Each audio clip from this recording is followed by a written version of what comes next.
The gun was already pressed against Belle Gentry's temple when she realized she had made a terrible mistake trusting the man who called himself her employer.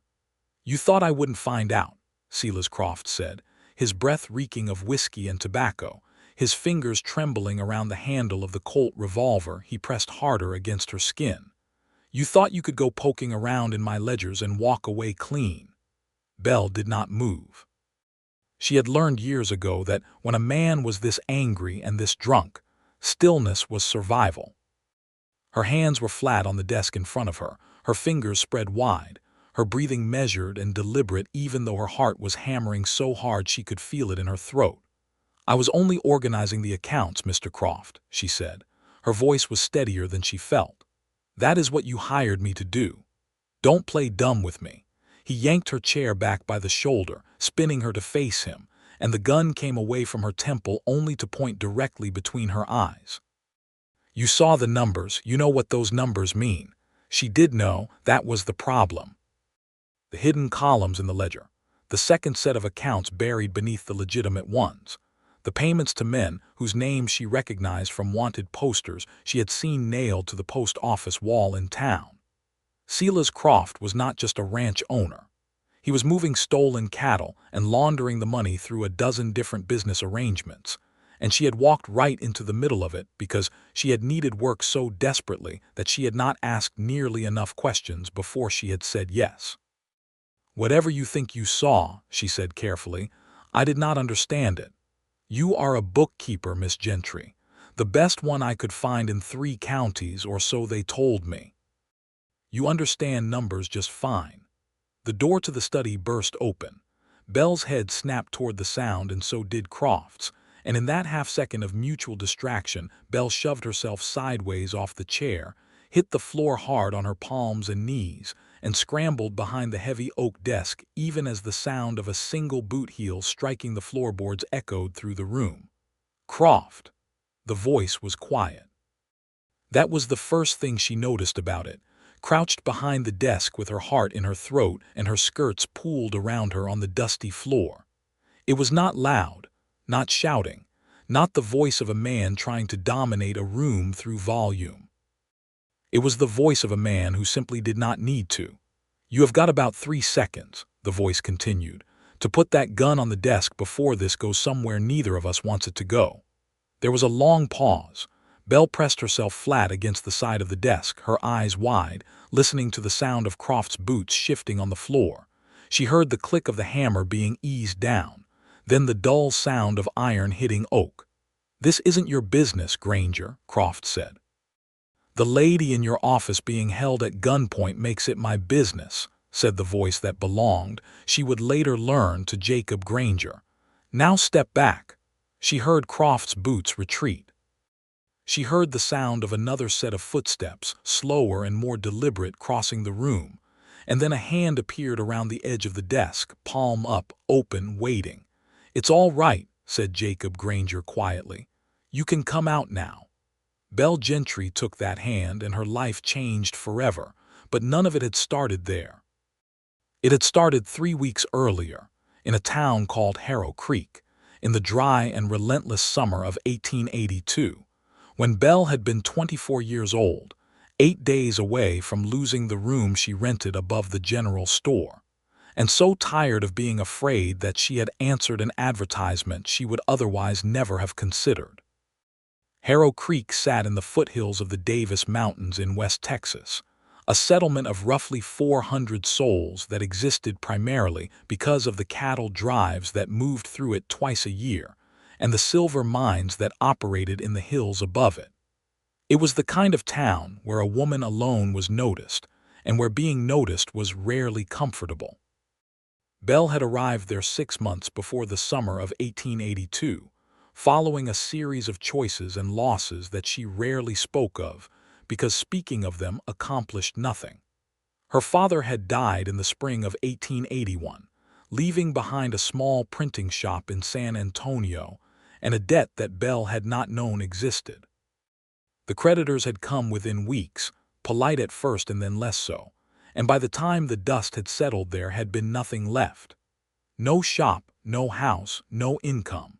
She had taken what she could carry, which was essentially her clothes, her leather satchel, the small set of bookkeeping ledgers her father had taught her to use, and a stubborn determination not to be broken by circumstances.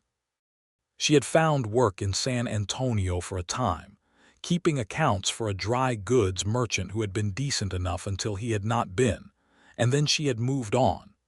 Corpus Christi next, then a brief and unsatisfying stint in Laredo where the humidity had been oppressive and the work even more so.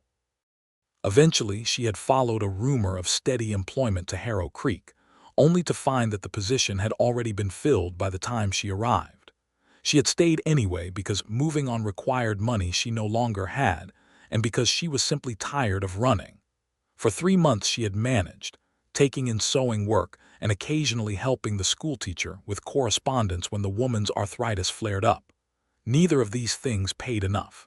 The sewing strained her eyes in the poor evening light. The schoolteacher could only offer small, irregular sums. The man who owned the room above the general store was not unkind, but he was a businessman, and he had made it clear that he could not continue extending credit indefinitely. It was Dolores Vargas, the woman who ran the laundry on the eastern edge of town, who had shown Belle the advertisement. Dolores was a broad, practical woman in her late 40s who had lived in Harrow Creek for 20 years and knew everything that moved through it. "Someone posted this yesterday," Dolores had said, setting a folded piece of paper on the pressing table. "I thought of you immediately." The advertisement was handwritten in a clear, unhurried hand on paper that was slightly better quality than most people in Harrow Creek used for such things. Position available: bookkeeper and household accounts manager required at the Croft Ranch, 18 miles northeast of Harrow Creek. Candidate must be literate, numerate, and discreet. Accommodation and meals provided in addition to monthly wage. Inquire at the office of Croft Ranch Supply on Main Street. The wage listed was more than Belle had earned in any single month since her father's death. She had questions, of course. Dolores had answered some of them with information gathered from the general current of town gossip. Silas Croft owned the largest ranch in the county, a spread of several thousand acres that had been built up over the past decade. He was a bachelor of around 50 who was known to be brusque but businesslike. He had a reputation for running things efficiently. The previous bookkeeper had left without explanation several months prior, which was the piece of information Belle would later understand had been the most important warning of all, but which she had, in her desperation, found a way to explain away. She had needed the job. She had taken it. The wagon that Croft sent to collect her was driven by a man named Harker who had a face like dried leather and spoke perhaps 6 words during the 18-mile journey, none of them particularly informative. The road northeast of Harrow Creek wound through increasingly dry and scrubby terrain, the Davis Mountains rising and pulling away on the western horizon, the sky enormous and white with heat. The Croft Ranch was large and well-maintained in a utilitarian way. The main house was 2 stories, built from a combination of timber and adobe, practical rather than elegant. There were several outbuildings, a large barn, a bunkhouse for the hands, and a cookhouse that sat slightly apart from the main structures. The whole complex had the feel of a working enterprise rather than a home, and Belle had filed that observation away without quite knowing why it mattered. Silas Croft had met her on the front porch. He was a tall man, thick through the chest and shoulders, with iron-gray hair and a mustache that dominated the lower half of his face. He had looked her over in a way that was assessing rather than overtly disrespectful, though the distinction was not entirely comfortable. "You come recommended," he had said, which Belle later discovered meant that Dolores had put in a word through a contact she had out there. "I do good work," Belle had replied. "We'll see." He had shown her the study himself, a large room off the main hallway lined with shelves and containing a substantial desk. The ledgers had been stacked on a side table, a towering collection of bound volumes that represented several years of accounts in what appeared to be a state of considerable disorder. "Previous man left things in a mess," Croft had said with a brief edge of something in his voice. "You'll need to start from the beginning and make sense of it." She had said she would. Her room was on the second floor of the main house, modest but clean, with a window that faced east and caught the morning light. She had her own lamp and a washstand and a small table beside the bed. It was, she had thought that first night, better than the room above the general store in most respects, and that thought had helped quiet the unease that had settled in her chest somewhere between the conversation with Croft and the discovery that the nearest neighboring ranch was over 7 miles away.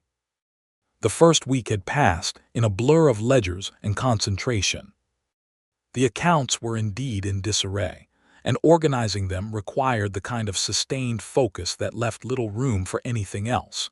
She ate her meals in the kitchen with Croft's cook, a quiet Tejano woman named Refugio who was friendly in a reserved way, and who did not appear to find anything unusual about Belle's presence there. The ranch hands mostly ignored her, which was a relief. There were perhaps 15 of them, a mix of men whose backgrounds she did not inquire into, who came and went from the bunkhouse and the various outbuildings with the focused indifference of people engaged in hard physical work. She was furniture to them, which suited her fine. It was in the second week that the shape of the accounts began to reveal itself to her trained eye. The legitimate operations were there, properly documented. Cattle purchased, cattle sold, feed costs, payroll, equipment, maintenance. All of it coherent and reasonably accounted for. But underneath that surface layer, once she began cross-referencing dates and amounts, patterns emerged that did not fit. Payments to entities she could find no other reference to anywhere in the correspondence files. Deposits that did not correspond to any recorded sale. A second column in certain ledger pages that used a different notational system from the rest, one that at first glance looked like standard accounting shorthand, but which, when she worked through it carefully, revealed itself to be something else entirely. She had not immediately understood what she was looking at. She had simply noted the discrepancies and continued working, because her job was to organize the accounts, not to interpret them, and because a deeply practical survival instinct told her to be careful. By the end of the second week, she understood. The additional funds were payments for cattle that could not have come through any legitimate transaction. The numbers, when compared against the records of cattle drives that had passed through the county over the past 3 years, aligned too neatly with reported thefts. Silas Croft was buying stolen livestock at reduced prices, moving them through the ranch's legitimate operations, and selling them as his own stock at full market rates. It was a clean scheme, well-structured, and it would have been virtually invisible to anyone who did not know how to read accounts in the way that Belle did. She had sat very still at the desk for a long time after that realization settled into clarity. Then she had closed the ledger, placed it exactly where it had been, and gone to supper as though nothing had happened. For 3 days she had tried to decide what to do. She could not simply leave without money and a plan, and leaving abruptly might itself be dangerous if Croft suspected she had seen something. She could not go to the law easily, because the county sheriff's office was in Harrow Creek, and she had no reliable way to get there on her own, and also because she had no guarantee that Croft did not have arrangements there as well. She could say nothing and continue working and hope that her time here would eventually end naturally. None of these options were satisfying, but the third was the most survivable in the immediate term, and so that was what she had chosen. On the morning of the third day after her discovery, she had gone to the study as usual and opened the accounts book to the page where she had left off the previous afternoon, and she had found that the ledger containing the second set of notations was gone. Not misplaced. Gone. The shelf where she kept the organized volumes held a gap where it should have been. She had been very calm. She had sat down, taken out a fresh sheet of paper, and begun working on a different portion of the accounts as though she had not noticed. And then, because she could not help herself, and because she had a mind that ran toward understanding problems completely, She had spent part of that afternoon reconstructing from memory the key figures from the missing ledger onto a small piece of paper that she had folded and tucked inside the lining of her left boot. That evening, Croft had come to the study.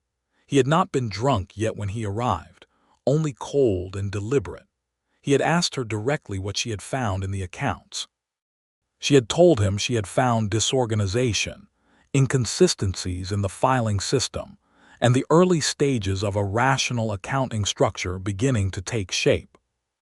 He had studied her face for a long moment. "Nothing unusual," he had asked. "Nothing I couldn't account for," she had answered carefully, which was true in a technical sense. He had left without another word. But that night she had heard the lock on her bedroom door tried gently from the outside just once.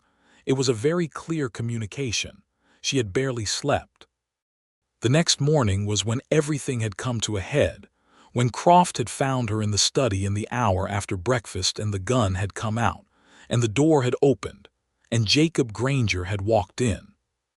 She took his hand and stood up from behind the desk, and the first thing she saw clearly was that he was a tall man, lean through the frame but with the kind of quiet strength that did not advertise itself. He was perhaps 28, with dark hair that needed cutting and gray eyes that were presently fixed on Silas Croft with an expression of controlled displeasure. He wore a plain shirt and trail-dusty trousers and a wide-brimmed hat that he did not remove when he entered the room, and the only concession to anything formal or official was the silver star pinned to his shirt above the left breast pocket, a deputy marshal's badge. Belle processed this information quickly, looked at Croft, who had gone a particular shade of mottled red that suggested he was calculating options, and then looked back at the man who had just intervened in what had been approximately 30 seconds from becoming the worst moment of her life. "You are a deputy marshal," she said. It was not a question. "Jacob Granger," he confirmed. He had not taken his eyes off Croft. "Deputy United States Marshal for the Western District of Texas." A pause. "You must be the bookkeeper. Belle Gentry," she said. "Yes. Are you hurt?" "No. Good." He finally looked at her briefly, a quick professional assessment that was also, somewhere beneath the professional surface, something else. Then he returned his gaze to Croft. "I've been working this for 4 months, Croft. I'm not going to pretend I'm not pleased with how this morning has developed." Croft's jaw worked. "You have no jurisdiction on private property without a warrant." "I have a warrant," Jacob said pleasantly. "I have had it since Tuesday.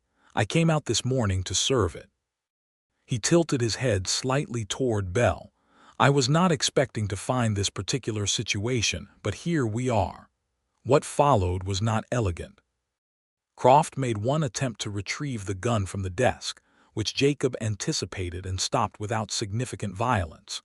2 other ranch hands who had evidently been brought into the scheme appeared in the doorway moments later and were handled with an efficiency that suggested Jacob Granger had not come alone. Through the study window Belle could see 2 other men in the yard, also wearing badges, directing the ranch hands away from the bunkhouse. Croft was placed in restraints. The study was secured. And then, because it was 18 miles back to Harrow Creek, and the afternoon was already half gone, they were all still on the Croft Ranch property when the sun went down. Jacob Granger found her on the front porch in the last of the daylight. She had taken her satchel from her room and her 2 traveling bags and brought them down, because she had no intention of spending another night under this roof, and was simply waiting to understand what her options were.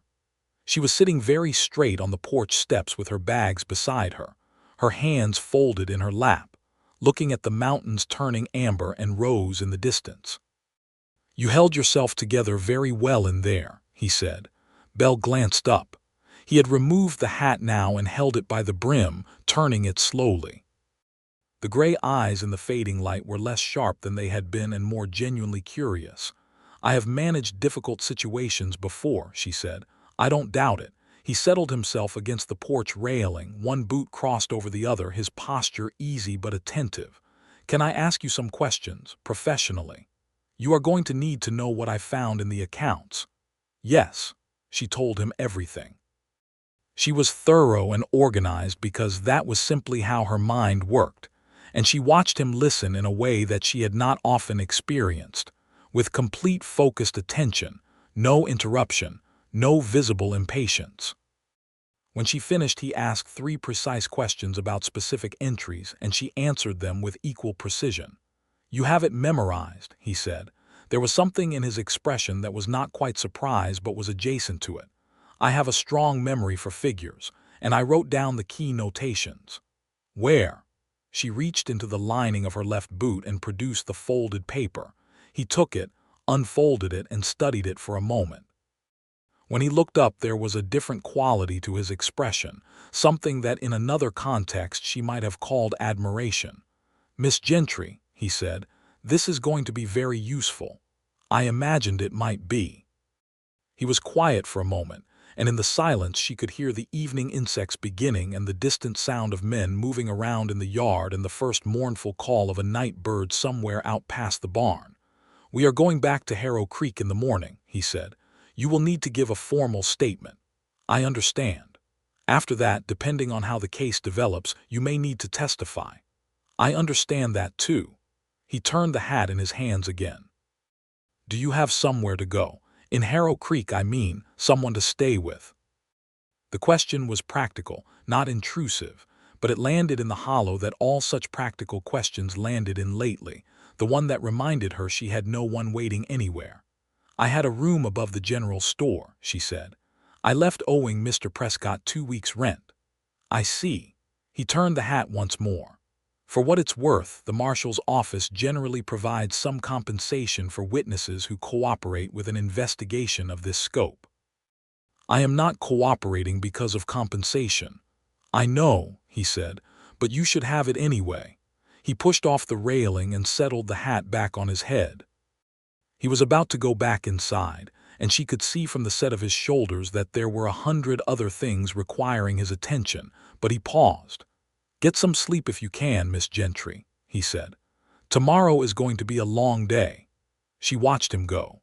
She sat on the porch for another hour in the warm and scented dark, and she noticed that for the first time in 3 days her hands were not shaking. The ride back to Harrow Creek the next morning was organized with the quiet efficiency she was already beginning to associate with Jacob Granger.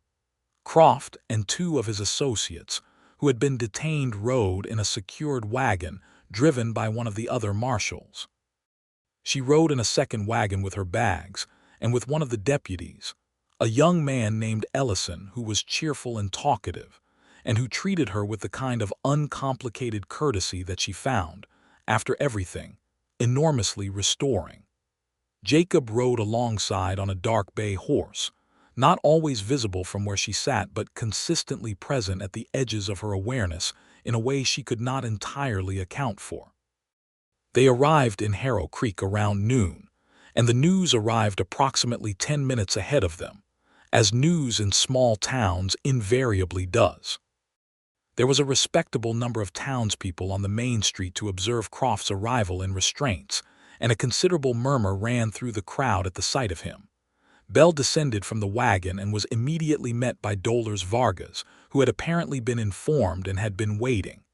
"Dios mío," Dolores said, pulling her into a firm embrace that smelled of starch and clean soap. "Are you all right? I heard he pulled a gun." "I am perfectly fine," Belle said, and was surprised to find that she mostly meant it. She gave her statement at the marshal's temporary office, which had been set up in one of the back rooms of the saloon, since Harrow Creek did not have its own official marshal's building, the nearest permanent federal office being in the town of Fort Davis some distance east. The statement took 2 hours and was taken down by Jacob Granger himself, who wrote quickly and asked his 3 precise questions at various points, and who brought her a cup of actual coffee, rather than the terrible approximation of it that she had been surviving on for months. When it was done, she signed where he indicated, and he blotted the page and set it aside and looked across the table at her with an expression that was difficult to categorize. "That was thorough," he said. "I wanted to make sure it was right." "You did." He leaned back slightly in his chair. "The warrant covers seizure of the ranch property and all associated records. Croft will face federal charges. The trial will likely be in Fort Davis, possibly El Paso depending on how the jurisdiction sorts out. A pause. You should plan for the possibility of testifying within the next several months. I'll be ready. He looked at her steadily. What are you going to do now? Immediately, I mean. Find a room, I suppose. Speak to Mr. Prescott about the debt I owe him. That has been handled, he said. She looked at him. What do you mean? The compensation I mentioned last night. I had Ellison speak to Prescott this morning. Your debt is cleared and you have credit there for the next month. He said it matter-of-factly, as though it were a routine administrative detail. Belle felt a complicated rush of emotions, gratitude and something slightly pricklier that lived next door to it. You did not need to do that, she said. You are a federal witness. Your welfare is a professional concern. Is that what it is? Something shifted in his expression. Not quite a smile, but in the direction of one. It is today, he said. She held his gaze for a moment and then looked down at her folded hands on the table. Thank you, she said, genuinely. You're welcome, genuinely. She went back to the room above Prescott's general store, which smelled of dry goods and sawdust and felt, despite everything, like safety in a way that the Croft Ranch never had. She bathed, changed her dress, ate a real meal that dolers brought over without being asked, and slept for 11 hours. When she woke the next morning, the first thought she had was an awareness that Jacob Granger would be leaving soon. The arrest had been made. Her statement was taken. Whatever logistical arrangements remained would not keep a deputy marshal in Harrow Creek for long. This realization was, she noted with some alarm, significantly more unwelcome than it should have been. She did not examine it too closely. She had more immediate things to think about, chiefly the persistent question of income, which the month's credit at Prescott's had alleviated but not solved. She was sitting at the small table by the window with her ledger book open, running calculations on her available resources and the likely rates of whatever work she could find locally, when there was a knock at her door. Jacob Granger stood in the hall with his hat in his hand and a slightly different quality to his bearing than she had seen before, something less official and more human. I hope I'm not interrupting, he said. You are not. She stepped back to let him in, leaving the door appropriately open because propriety mattered and small towns noticed everything. Please sit down. He sat in the only chair other than her own. She remained standing, which put her at a slight height advantage that she had not planned but did not dislike. He looked around the small room with an uncritical eye. I wanted to check that you were settled, he said. I am, thank you. And I had a professional question. He turned the hat in his hands, which she was beginning to recognize as a habitual gesture of thought rather than nervousness. The investigation into Croft's operation is going to involve going through a substantial number of additional records. We seized several years of documents from the ranch. Most of my colleagues can read a ledger in a functional sense, but what you demonstrated yesterday, the ability to identify hidden accounting structures, to recognize systematic concealment within legitimate records, that is not a common skill. She waited. I am authorized to bring on civilian consultants in situations where specialized knowledge is needed. He looked up from the hat. I would like to offer you a consulting position, working through the seized documents. It would take at least 2 months, likely closer to 4. The pay is a federal rate, which is better than what Croft was paying you, and you would not have to relocate since the documents are being brought here. Belle looked at him for a long moment. She was aware of several things simultaneously: the professional sense of the offer, the genuine usefulness she could provide, the financial relief it represented, and underneath all of that a quiet and complicated awareness of the man making the offer. You trust my analysis, she said. I trust your analysis completely, he said. You identified a concealed fraudulent accounting system that my office spent 4 months trying to prove existed. Yes, I trust your analysis. Then yes, she said, I will take the position. The smile that had been hovering at the edge of his expression for 2 days finally arrived fully. It transformed his face in a way that she found she had to look slightly away from. "Good," he said. "We'll start on Monday."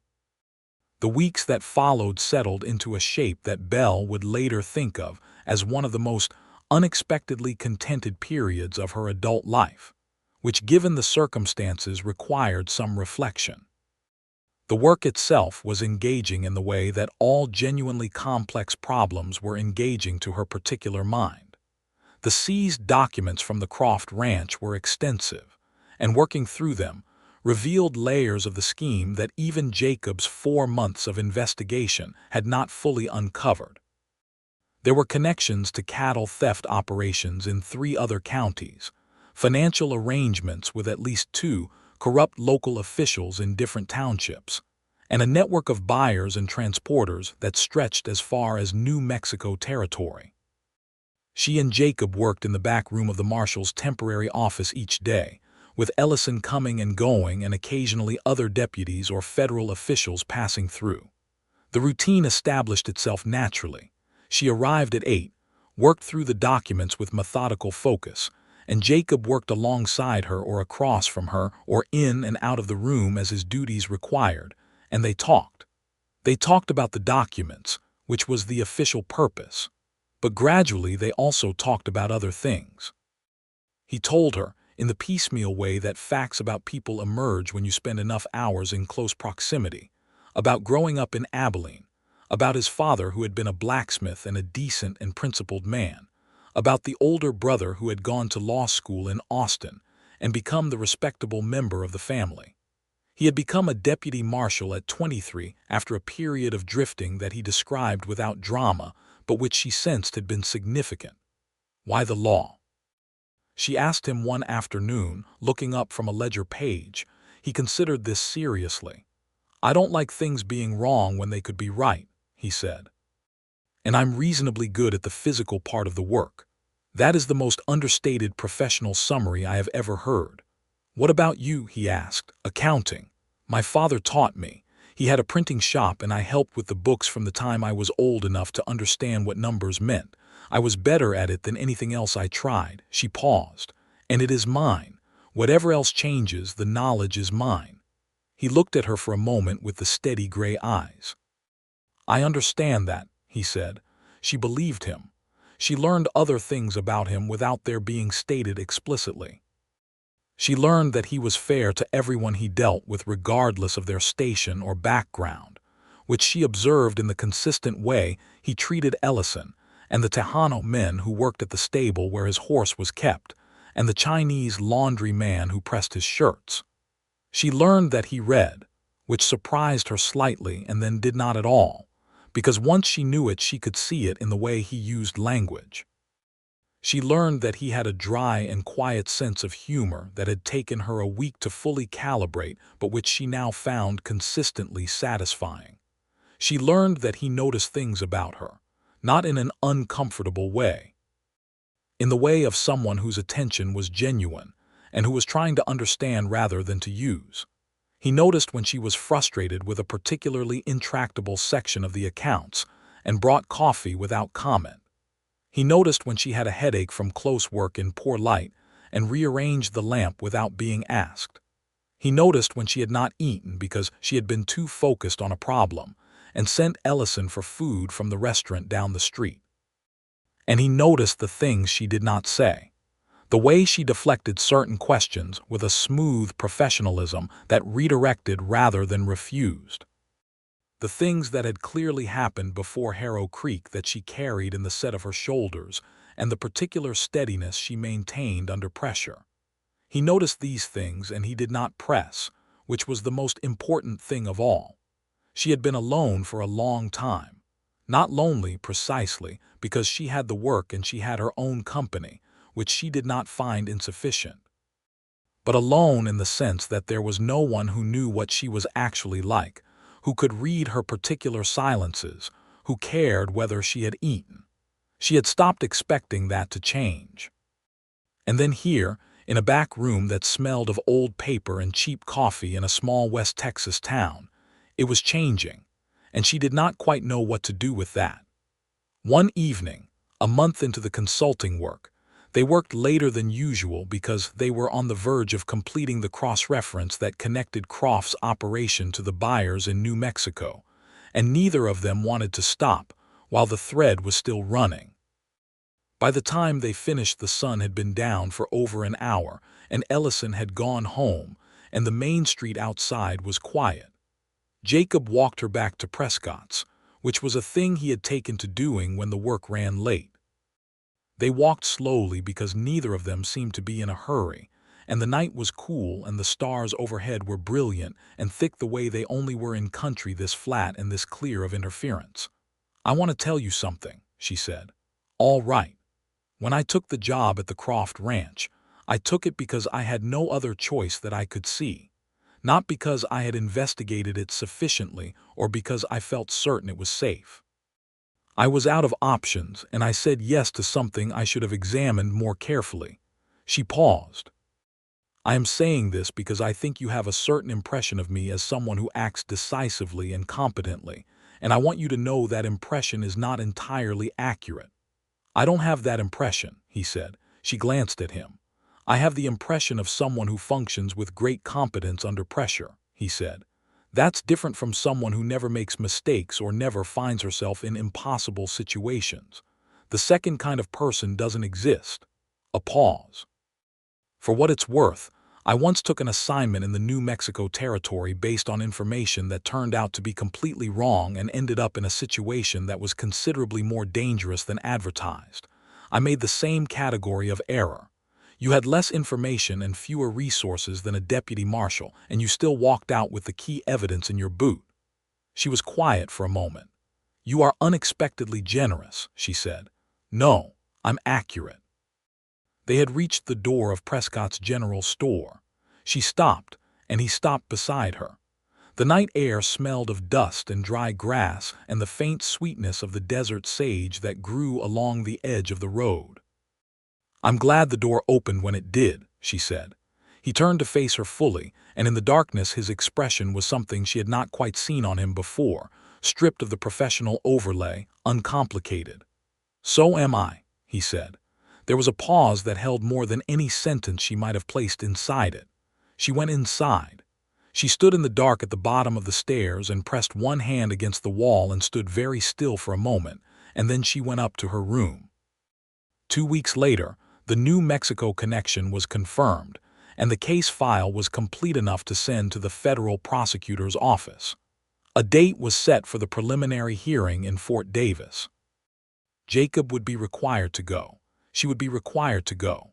They would travel together along with Ellison and one other deputy, and they would be in Fort Davis for at least 2 weeks, possibly longer. The day before they left, Dolores Vargas had Belle for supper at her house, which was a generous and comfortable place that smelled of chilies and good bread, and while they were eating, Dolores looked at her steadily over the rim of her coffee cup and said, "That man is in love with you." Belle set down her fork.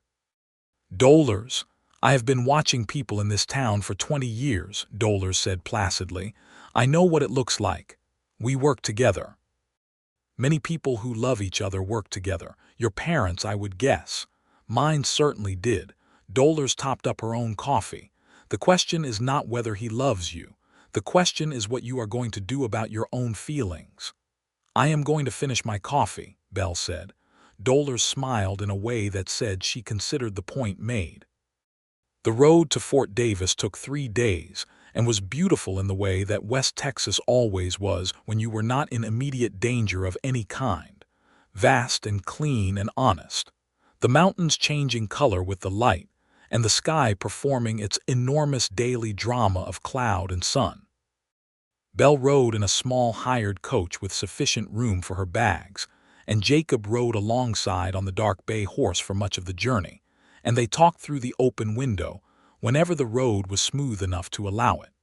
He told her about Fort Davis, which she had never visited, a federal fort established decades earlier that had a civilian town growing up around it and which served as an administrative center for the region.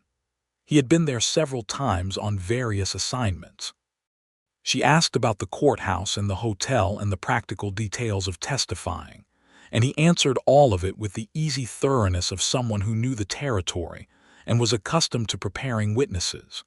But there was a second layer to their conversations that they were both aware of, and that neither of them directly addressed. The warmth that ran under everything said, the pauses that were not empty, the way a sentence would end, and they would both sit for a moment with what had not been put into words. On the second night they stopped at a small settlement with a boarding house, and after supper they sat on the porch of the boarding house in the evening cool, and the conversation eventually ran down into a silence that was entirely comfortable. "My mother used to say that you know a person is right for you when the silence doesn't need filling," Belle said. A pause. "Wise woman," Jacob said. "She was. She died when I was 16. She said it quietly and without excessive weight, the way she had learned to carry those things. I'm sorry. My father and I managed. It changed things, but we managed." She folded her hands in her lap. "I used to be afraid of being alone. After my father died and the shop was gone and everything had to be rebuilt from nothing, I think I stopped being afraid of it and started simply accepting it as the condition of my life." He was quiet, listening in the way she had come to depend on. "I am not looking for you to save me," she said. "I want you to understand that I am capable of continuing exactly as I have been." "I know," he said. "I am saying this because," she stopped, tried again. "I am saying this because if something else were to happen, I want it to be because I chose it clearly and not because I was afraid." He turned his head to look at her. In the lantern light from the boarding house, his eyes were very direct. "What would you choose?" he asked. It was quiet and unhurried and entirely serious. She held his gaze.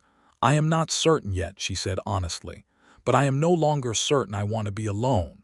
He nodded slowly. Something in the set of his shoulders changed, a slight loosening, as though something he had been holding carefully was allowed to settle. "I can work with that," he said.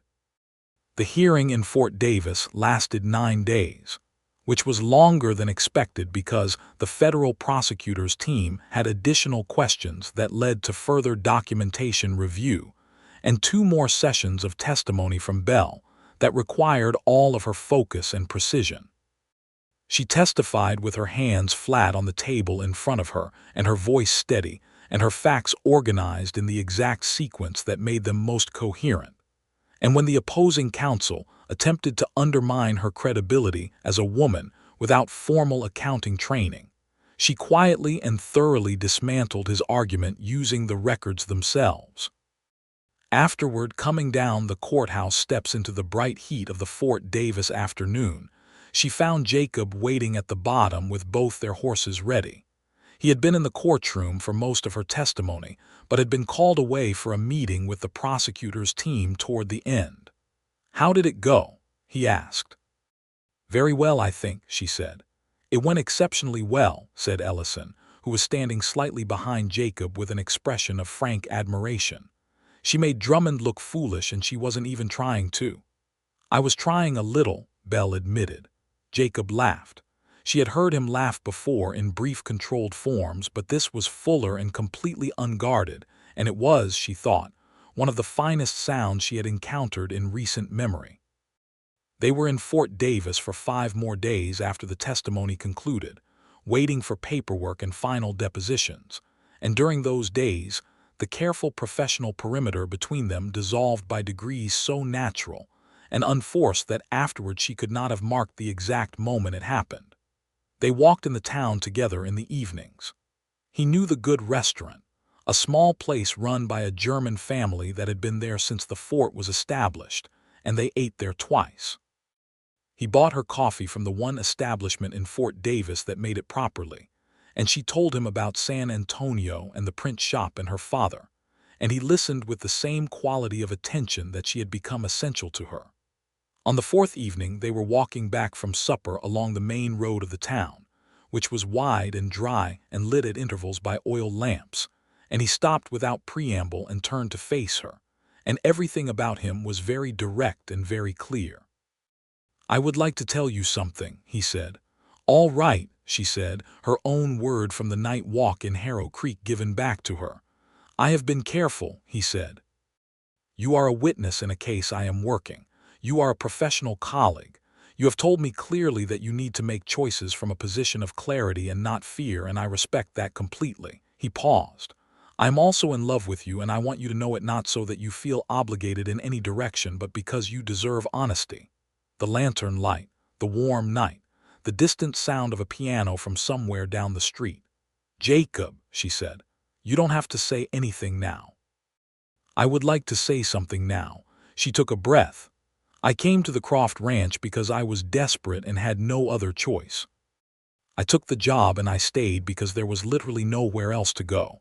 And then you walked through that door." She stopped. "I have been trying to determine the entire time we have been working together whether what I feel is gratitude or something else. And gratitude does not make me this aware of where you are in a room," she said. "Gratitude does not make me want to tell you everything.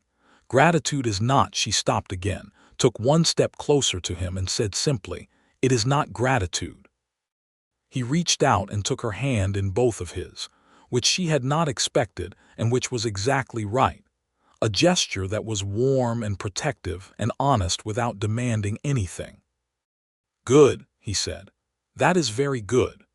They stood there for a moment in the lamplight with her hand in his and the piano playing somewhere in the warm dark, and it was the most peaceful and complete that Belle Gentry had felt in longer than she could accurately remember. They rode back to Harrow Creek on the following Tuesday, and the journey had a different quality from the one going out. Not that they were openly demonstrative, they were both too self-contained for that, and there were still the practical concerns of Ellison and the other deputies sharing the road with them. But there was an ease between them now that was visible if you knew how to look for it, a rightness in the way they moved through the same space. Dolores Vargas was at the door of Prescott's General Store when they arrived, and she looked at them both and said nothing whatsoever, which was its own very eloquent statement. The months that followed were full in every sense. The case against Croft progressed through the federal system with the methodical slowness of all legal proceedings, requiring periodic additional documentation from Belle and occasional updates from Jacob, who continued to be based primarily in Harrow Creek while the case was active. His presence there, which had begun as a professional necessity, became simply a fact of life in the town, and then a fact of Belle's life specifically. He courted her properly. She had not expected that, having formed the impression from her limited experience that men in the West generally operated with less ceremony than the effort required. But Jacob Granger was deliberate in all things, and he was deliberate in this. He called on her in the evenings with her door open, and Dolores pointedly nearby as the best approximation of conventional propriety that Harrow Creek could offer. He brought her a book he had found at the dry goods store in Fort Davis, a collection of natural history essays that he had remembered her mentioning she would like to read. He took her riding on Sunday afternoons on the trails above the town, where the view opened out to the full sweep of the mountains and the desert and the enormous Texas sky. On one of those rides, 3 months after Fort Davis, they stopped at the crest of a hill above a dry creek bed where a stand of cottonwood trees grew incongruously green, and she dismounted and stood looking out at the view and felt him come to stand beside her, and she took his hand without looking at him, as naturally as breathing. "I would like to stay here," she said, "in this exact spot, in Harrow Creek, in Texas." She turned to look at him. "I have been moving since my father died, and I am tired of it. I want to build something in one place." He was looking at her with an expression that held several things at once and which she had learned to read with some reliability over the months. This particular combination was serious and warm and very focused. "I've been thinking about putting in for a permanent posting," he said. "There's a marshal's position coming available in this district, based partly here, partly in Fort Davis." She looked at him. "I wasn't going to mention it until it was definite," he said. "But since we're discussing the topic, Jacob, I want the same things you just said," he said simply. "I want one place. I want something built in it." A pause. "I want you to be part of what's built." The cottonwood leaves turned in the wind, Below them, the dry creek glittered with the particular silver of dry Texas light on pale rock. "Is that a question?" she asked. "It's working toward one," he said. She turned fully toward him and took both his hands and looked up at him with complete steadiness. "Then work faster," she said. He laughed, that full, unguarded laugh, and then he was very serious, and he said the question, properly and clearly, because he did everything properly and clearly, and she said yes before he had entirely finished asking it. They were married in December of 1882, 4 months after the conclusion of the first phase of the Croft trial, in the small non-denominational church that served Harrow Creek's various Protestant denominations by rotation. The ceremony was performed by a traveling circuit minister who arrived in town the week before and stayed through Christmas, which was fortunate timing that Belle privately attributed to a universe that had decided she was owed some good fortune for recent inconveniences. Dolores Vargas organized much of the event with the competent efficiency of a general planning a campaign, and the result was a ceremony that was simple and warm and attended by virtually everyone in Harrow Creek. Because in a town of 400 people, a wedding was a significant event, and also because Belle had, without quite planning it, become genuinely liked by a large number of people during her months there. She wore the best dress she owned, which was a dark blue wool with white trim that she had altered herself to fit the occasion as well as it could. She carried a small bunch of dried wildflowers that Refugio, Croft's former cook who had herself moved to Harrow Creek after the ranch was seized, had gathered and preserved earlier in the season. She walked to the front of the church on her own, because there was no one to give her away and she did not need to be given, and she stood beside Jacob Granger and said her vows with her hands steady, and her voice clear and her heart very full. He looked at her through the entire ceremony with that gray-eyed directness that she had come to love with a specific and particular intensity, and when the minister pronounced them married and he kissed her, briefly and completely properly, there was a cheer from the assembled townspeople that rattled the church windows. They moved into a small house on the eastern edge of town that Jacob had arranged to rent, a 2-room adobe structure with a proper kitchen and a bedroom and a front porch that caught the morning sun. It was not large, but it was solidly built and it was theirs, and Belle spent the first week in it rearranging things and making them right with a satisfaction she had never felt in any rented room. Jacob received his permanent posting confirmation in January of 1883. He would be the resident deputy marshal for the Presidio and Jeff Davis County District, based in Harrow Creek with regular circuits to the other county seats.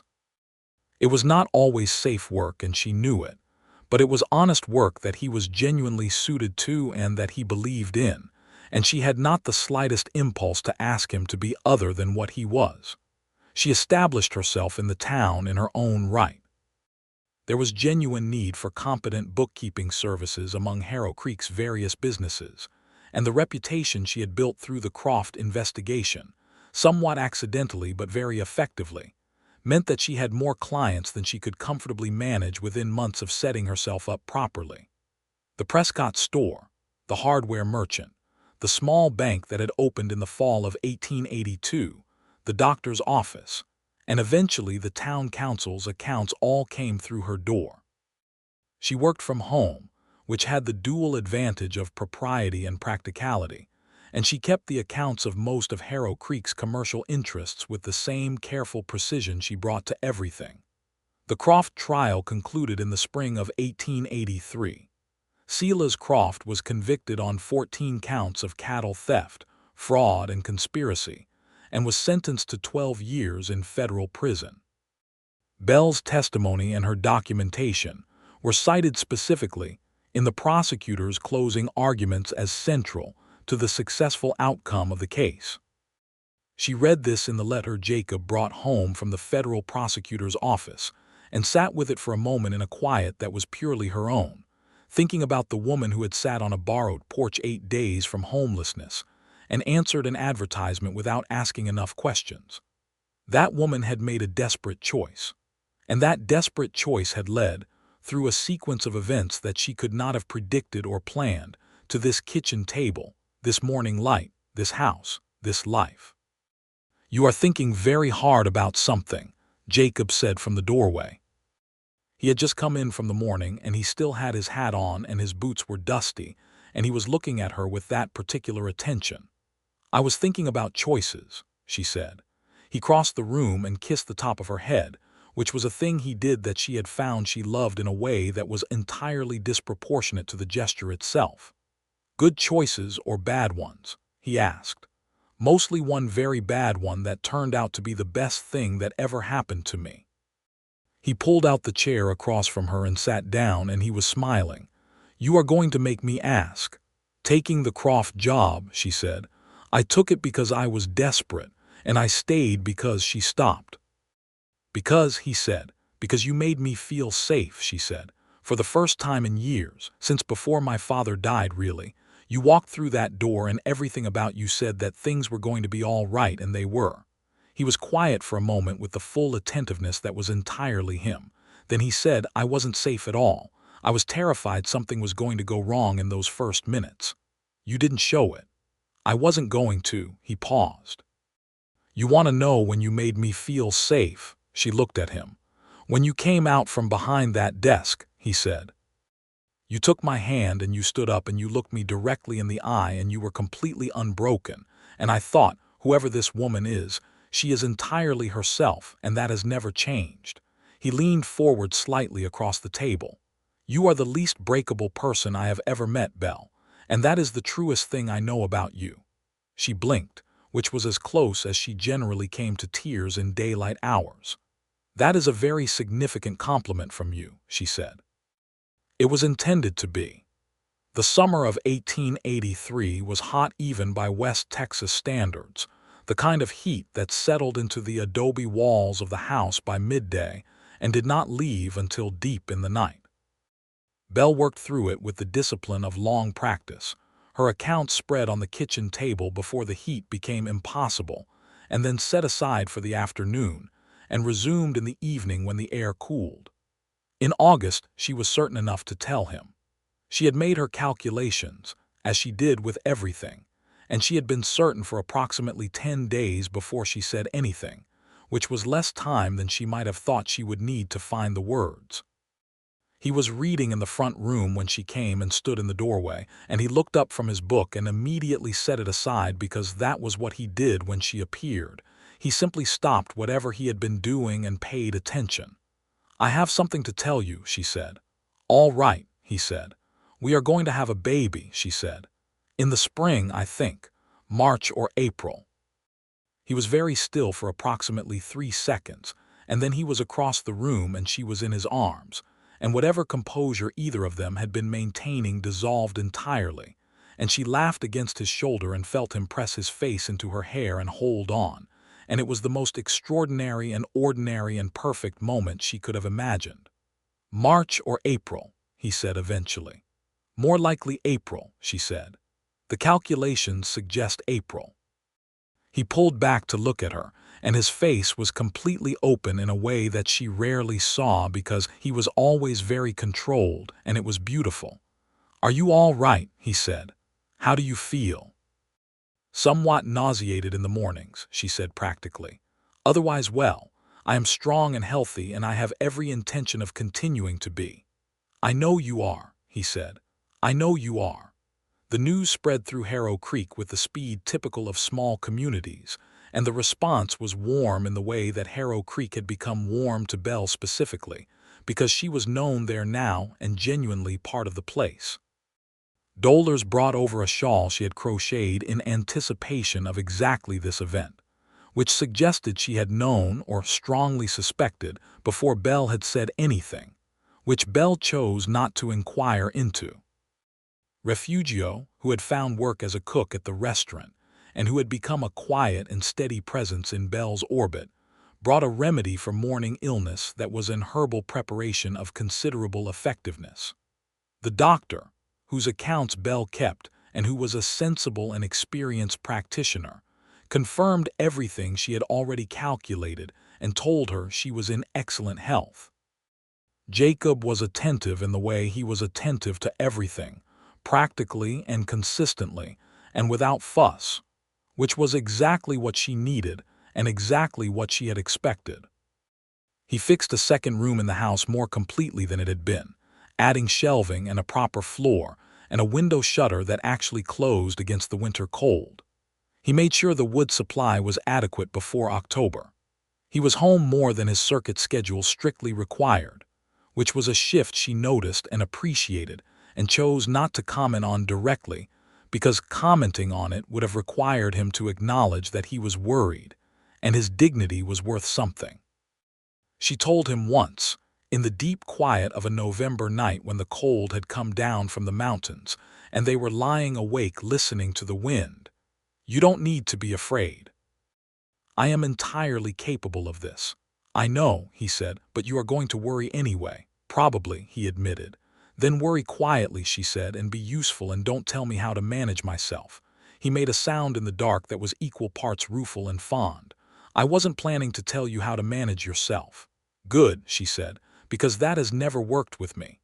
"I noticed," he said, "around day 3 of knowing you." She laughed in the dark, and he put his arm around her, and the wind knocked at the shutters and did not get in. Their son was born on the 5th of April, 1884, after a labor that lasted most of a day, and that Belle would later describe as vigorous but manageable, which was an assessment the midwife repeated with some admiration to several people around town. The baby was healthy and loud, which he announced immediately and with conviction. Jacob, who had been in the front room for the majority of the labor and who had been extremely quietly very worried, came into the bedroom and looked at his son with an expression that Belle had never seen on his face before, and which she filed away in the place where she kept the things she needed to keep. "He looks like you," Jacob said. "He has your nose," she said. "No one else in this room has that nose." The baby opened his eyes and regarded both of them with the deep, unfocused consideration of the very newly arrived. They named him Henry Thomas Granger, Henry for Jacob's father and Thomas for Belle's. Henry Thomas was vocal about his opinions from the first week and showed early evidence of a stubbornness that both of his parents recognized and found simultaneously exhausting and satisfying. Harrow Creek changed, as all small places change over years, and yet remained recognizably itself. The silver mines in the hills above the town had a good year in 1884 and a difficult year in 1885, and recovered again in 1886, which produced the usual fluctuations in the town's prosperity. 2 new businesses opened on Main Street. The school got a proper building. The marshal's office eventually acquired a building of its own, which Jacob took a proprietary interest in arranging to his own efficient standards. Belle's bookkeeping practice grew steadily until she had more clients than she could manage entirely on her own, and in the spring of 1885 she began training a young woman named Clara Mee who had arrived in Harrow Creek with her family and who had the mathematical aptitude and the focused attention that the work required. Teaching was a pleasure she had not anticipated, and Clara Mee turned out to be an excellent student. Dolores Vargas remained a fixed point of warmth and practical wisdom in Belle's life, the closest thing to family that she had found since her father's death. They had Sunday supper together most weeks, the 3 of them and occasionally Jacob, and later 4 of them when Henry Thomas was old enough to sit at a table without engineering too much disaster. In the late summer of 1885, a letter came from the federal prosecutor's office. A second case connected to the Croft network, one that had continued developing through channels Belle had not been directly involved in, had resulted in the arrest of 2 county officials in a neighboring district. Her original documentation from the 1882 investigation had been instrumental. The prosecutor expressed the federal government's appreciation formally and enclosed a commendation. Jacob read the letter over her shoulder at the kitchen table and then said nothing for a moment. "What are you thinking?" she asked. "I'm thinking that you are extraordinary," he said, "and I am regularly astonished that you are here." She turned in her chair to look at him. I am regularly astonished that you are here, she said. So we are even. We are not even, he said. You saved my entire case by walking into a terrible job and keeping your head in your boots. My boots, she said, amused. Where you kept the evidence, in your boot, that evidence. She shook her head, smiling. We saved each other, she said, approximately.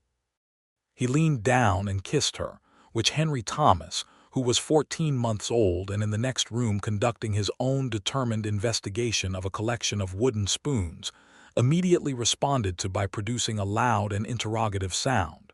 He has terrible timing, Jacob said against her hair. He has your instincts, she said. He knows when something important is happening. The year 1886 brought changes both expected and otherwise. Jacob was offered a promotion, a senior deputy position that would have required relocation to El Paso. They discussed it with the complete honesty that characterized all their significant conversations, sitting on the front porch in the evening with coffee and the topic between them like a thing that needed examining from all sides before any conclusion was reached. I don't want to uproot everything we have built here, Belle said.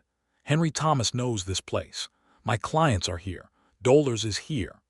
I know, he said, but I also know that your career is important and that this is a significant opportunity. It is, he said, but so is staying. He turned the coffee cup in his hands. There are things we have here that I have never had before: community, permanence. A life that is genuinely ours. I don't want to trade that for a title and a larger office. She looked at him steadily. You are certain? I am certain I would rather be here than in El Paso, he said. I can be ambitious and still know what matters more. He declined the promotion. 6 months later, the resident marshal position for the Presidio County District was formalized and permanent, with Harrow Creek confirmed as the official station, which meant Jacob's decision had aligned, through no planning of either of them, with the outcome that served everyone best. The winter of 1886 was cold and long and deeply pleasant.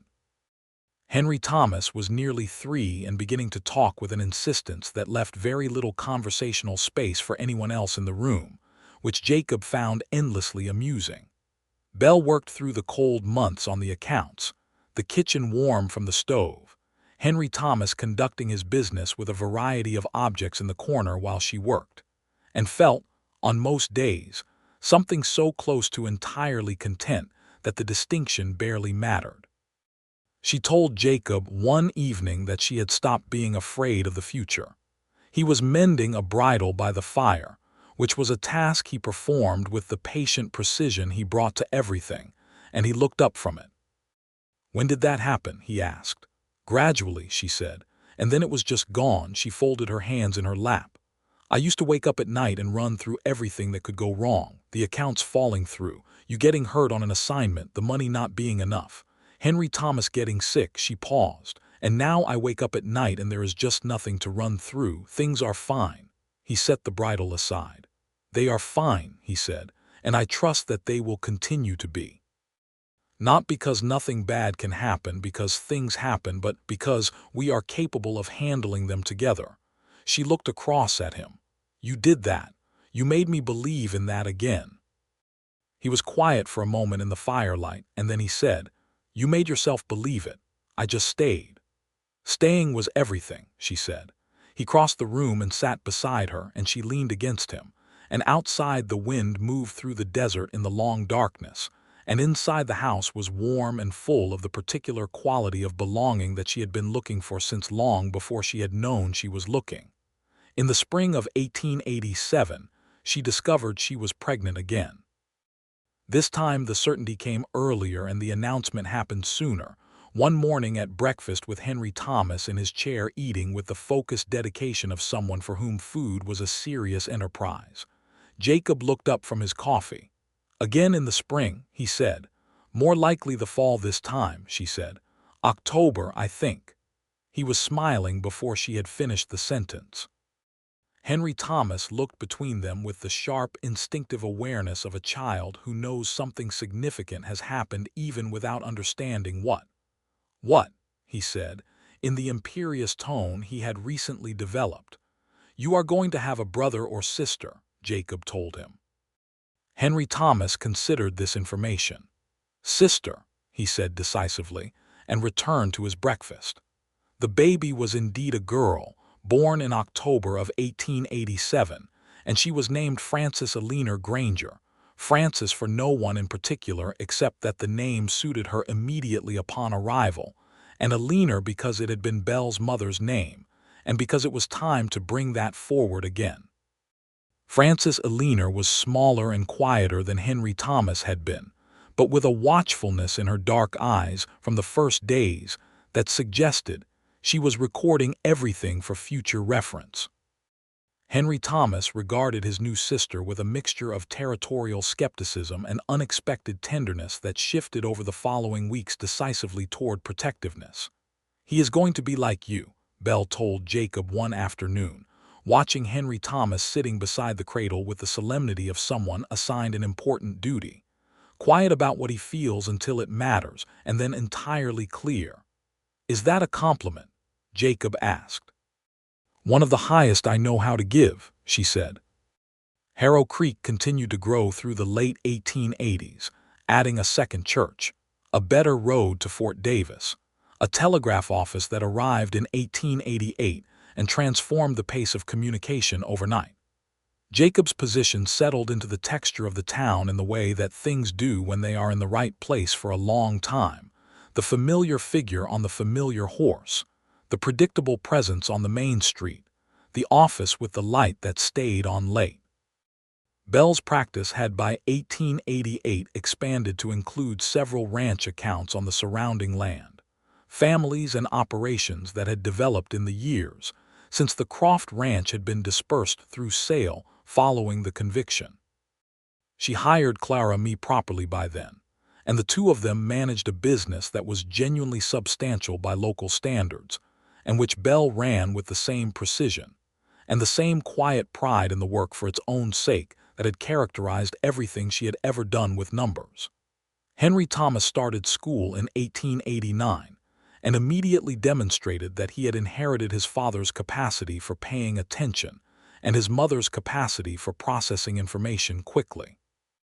He was a serious and determined student who was also, somewhat unexpectedly, very popular with his classmates due to a sense of humor that neither parent could entirely account for. Frances Eleanor, at 2, was conducting her ongoing investigation of the world with the focused intensity of a natural scientist, examining everything that came within reach with a concentration that suggested she found the universe deeply interesting and intended to understand all of it. One evening in the spring of 1889, Belle was sitting on the front porch as the sun went down, which was a thing she did when the day had been long and the work was done, and she simply wanted to sit. The desert was turning its evening colors, amber and rose and a deep purple that gathered in the hollows, and the first stars were appearing in the east. She was thinking about what it meant to be here. Not Harrow Creek specifically, though Harrow Creek was specific and real and exactly right, but here in the general sense. In a life that was hers, chosen and built and inhabited with a fullness that still occasionally surprised her. Jacob came out and sat beside her, close enough that their shoulders touched, and they were quiet together in the way that they could be quiet together, which was one of the best things she knew. "I was thinking," she said eventually, "about the day I got into the wagon to go out to the Croft Ranch." "Thinking about it how?" he asked. "Thinking about how frightened I was," she said, "and how determined not to show it. And how small everything felt just surviving from one week to the next." She paused, "and thinking about how different it is now." "Better or just different?" he asked with the slight seriousness of someone who genuinely wants the accurate answer. "Incomparably better," she said. "There is no comparison. That woman was surviving. This one is—" She stopped, searching for the right word. "Living," he said. "Living," she agreed. The stars were fully out now, the brilliant profusion of them that only this particular landscape could produce, and below them the town was settling into its evening sounds, the distant note of music from the saloon, the closer and more domestic sounds of doors and voices, a dog barking somewhere on the far edge of town. "I'm glad I came here," she said. "So am I," he said. "Every day." She turned to look at him, and he was looking at her, and there was everything in his expression that had always been there, and that she had learned to read so completely that it was like reading her own. The steadiness and the care, and underneath both of those things the specific and particular love that was just for her. She took his hand, as naturally as she had taken it that first time on the floor of the Croft Ranch study, and held it, and felt the weight of it and the warmth. "We should go in," she said. "Frances will be awake." "She will," he agreed, but neither of them moved for another moment. The night was full and warm and smelled of sage and distance, and the particular sweetness of the desert after a day of heat. The stars made their old and certain patterns. The mountains held their ancient shapes against the dark. Belle Gentry had come to Harrow Creek with one bag, a debt she could not pay, and a desperate choice made from a running start. She had stayed because of a man who had walked through a door at the right moment, and who had offered her a hand without conditions, and who had never, in all the years since, made her feel that she had to be anything other than exactly what she was. She had stayed because he made her feel safe. And in being made to feel safe, she had discovered that she was capable of feeling everything else as well. The love and the belonging and the full-hearted investment in a life that was genuinely and permanently hers. Inside the house, Frances Aliner woke and made her opinions known, and Henry Thomas's voice rose above hers in the protective Big Brother register he had already mastered at 5 years old, and Jacob squeezed Belle's hand once, a thing that meant several things simultaneously and that she understood completely, and they went inside. The door closed behind them. The porch was empty in the starlight. The mountain stood in the west, immovable and old, and Harrow Creek hummed its small and living note against the great silence of the Texas night. And in the house on the eastern edge of town, where the morning light came first through the east-facing window, where the accounts were stacked on the kitchen table, and the children's voices ran through the rooms, and the man she loved was exactly where she wanted him to be, Belle Gentry was entirely and finally and completely home. 3 years later, in the summer of 1892, Henry Thomas was 7, and Frances Aliner was 4, and Belle was 34 years old, and the life she had built was as solid and real as the adobe walls around her. And she still thought sometimes about the woman who had been too frightened to examine her choices carefully, and had stumbled, through that very recklessness, into the truest and finest thing she had ever known. She thought about it the way you think about a scar that no longer hurts, but that marks a change in the body, the evidence of a wound that became the beginning of something better than what came before it. Jacob found her one morning standing in the kitchen with a cup of coffee, looking at nothing in particular with the particular focused expression that meant she was thinking rather than blanking. "Where are you?" he asked. "Here," she said. "Exactly here." She turned and looked at him and smiled and meant it entirely. "I was just remembering what it was like to be somewhere else." He crossed the kitchen and kissed her temple, and she leaned briefly into him, and outside the window the summer day was already bright, and the mountains were the color of old copper, and Henry Thomas was in the yard explaining something to his sister in the earnest and slightly incorrect way of older siblings everywhere. Everything was exactly right. Everything was exactly hers. Belle Gentry set down her coffee and went out to join her family, and the morning opened around her like a hand.